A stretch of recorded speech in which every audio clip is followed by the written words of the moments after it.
AJ Mansour in Minneapolis and Paul Allen, the voice of the Vikings, in Denver, Colorado. We are celebrating the release of the 2022 Minnesota Vikings schedule. Yeah, where are you right now? You know what? I'm in Denver, Colorado, like you said. That's in Power Field where the Broncos play, now led by Russell Wilson. And everything's just so new with the 2022 Vikings, including the language that I hear when I'm out there for OTAs. I figured the intel into the season had to be new. So I decided to start it at the home of the ever-important third preseason game, Russell Wilson and the Denver Broncos, and start there as opposed to the first game of the year when I started looking for that first loss. So I'm in Denver looking for the first loss. I can't find it, and we'll continue the road trip as we have time. That sounds great. You mentioned that third preseason game. I'm going to go through those three preseason games real quick while you take cover. The first preseason game kicking off at the Las Vegas Raiders, preseason week number 1. Preseason week number 2, home against the San Francisco 49ers. We heard a little bit about that, maybe a joint practice involved with that home game. And then you mentioned it, the third preseason game right where you are, Denver, Colorado, against the Denver Broncos, PA. And then we roll straight into the regular season with a pretty big week 1 matchup. Well, as the preseason goes, for those who travel, I actually know a guy who works in the travel sales and stuff like that. And once the schedule officially is out, I would say if anybody is ever going to do like a preseason Vikings road trip, which you don't really hear a lot of, and you get a lot of second and third teamers playing. At Las Vegas and at Denver, are you kidding me? That's unbelievably cool. But then you roll into Green Bay, and you get Green Bay at home. First game for the new regime is at home against Green Bay, and that's cool, given in 2020 when we were in there and there were no fans. It was the most disastrous, miserable Vikings home game I can remember because Aaron Rodgers, you could hear him basically outside the building, giggling. He knew what plays were coming because there was no crowd distraction. That's not the case. Cool way to start it. At Monday Night Football after that, if you're going to Philadelphia for a night game, bring nunchucks. And then you get to that London game where it's clear the Vikings did not want to have a bye that early in the year. So therefore, I guess there are opportunities to petition to be like, we'll play next week, which the team is.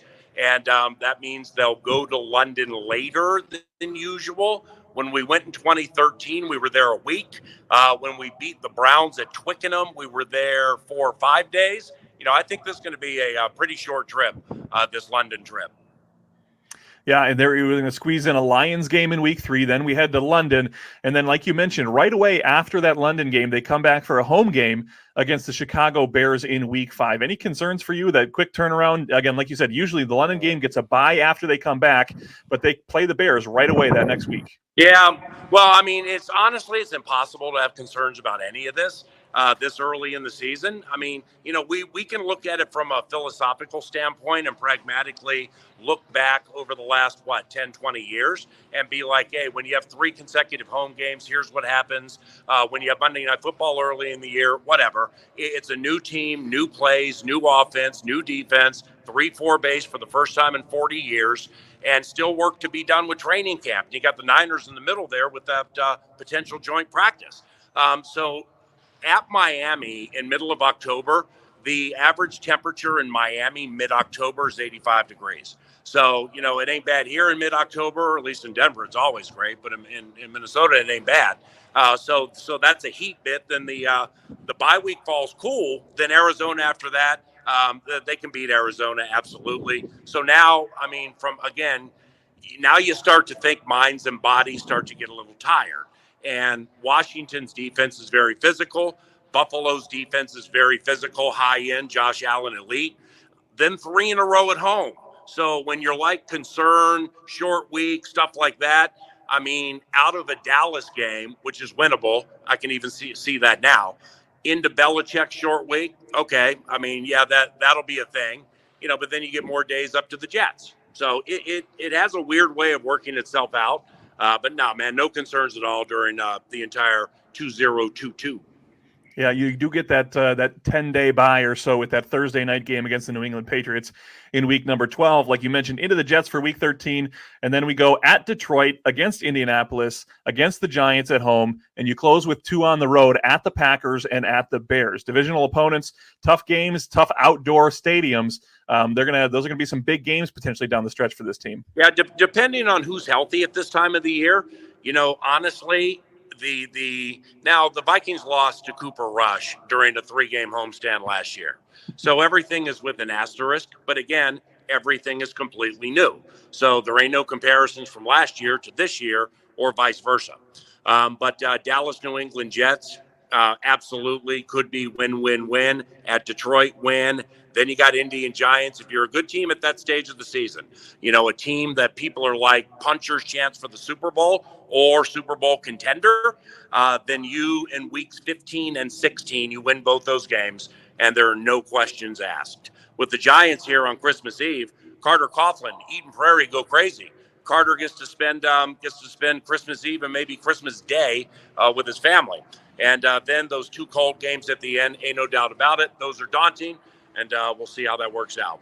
You mentioned everyone bumped out of here momentarily. No sweat. Everybody mentions they look at the Broncos. schedule and Go they Russ. look for let's go Russ. They look for those holiday games. You mentioned that they play Christmas Eve against the New York Giants, also Thanksgiving night against the New England Patriots, and New Year's Day is that Green Bay Packers game at Lambeau. As far as holiday games go, there are some games on the holidays, but I guess they work out for people's schedules. You're not going to be traveling a ton on the holiday outside of that New Year's Eve game, but it'll make it fun as well. Yeah, no doubt about it. I've never done a Thanksgiving Day game at home, but with the holiday games, when you've done it 20 and you've spent Christmas in Baltimore eating Chinese food, and then you've had elongated trips places over holidays, it's all good, man. It's wherever they put them, we call them. All right, quick Twitch reaction. I know you got the list right there in front of you. Skim it over one more time for me. How many wins, how many losses do you have on that sheet?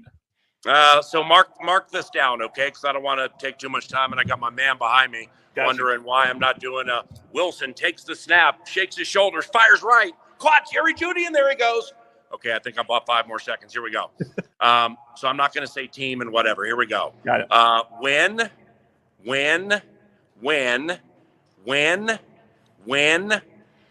Loss at Miami. Win, loss.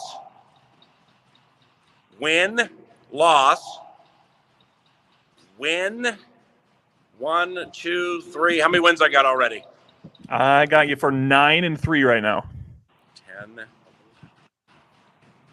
11-5. 11 and 6. 11-5. Yeah, 11 and 6. Let's go. But I still can't find the first loss. It might be at Miami, but I still can't find the first loss. And reporting from Empower Field, this is Paul Allen for KFAN.com. Can't wait to get back 9 to noon. Can't wait to not have all these eyeballs on me here. Go Bronx, go Russ. And I love you very much. See ya. See you later.